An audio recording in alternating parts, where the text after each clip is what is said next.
নমস্কাৰ 2024 বৰ্ষত যিসকল ছাত্ৰ ছাত্ৰীয়ে অসম উচ্চতৰ মাধ্যমিক চূড়ান্ত বাৰ্ষিকৰ পৰীক্ষা আৰু হাইস্কুল শিক্ষান্ত পৰীক্ষা উত্তীৰ্ণ হৈছে আটাইৰে বাবে দুটাকৈ ভাল খবৰ জনাব বিচাৰিছো।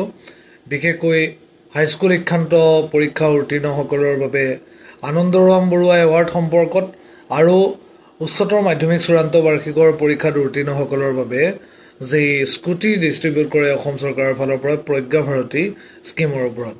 এই ক্ষেত্ৰত প্ৰত্যেকগৰাকী ছাত্ৰ ছাত্ৰীয়ে নিশ্চিতভাৱে এটা খবৰৰ বাবে বহুত আগ্ৰহেৰে অপেক্ষা কৰি আছে যে আনন্দৰাম বৰুৱা এৱাৰ্ড কেতিয়া দিব আৰু স্কুটি ডিস্ট্ৰিবিউশন কেতিয়া হ'ব।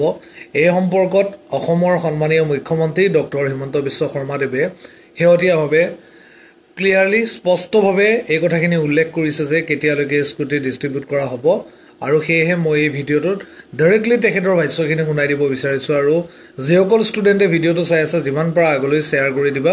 আজি দিনটোত ছাত্ৰ ছাত্ৰীসকলৰ কল্যাণৰ কাৰণে আমি আৰু দুখন মিটিং কৰিছিলো।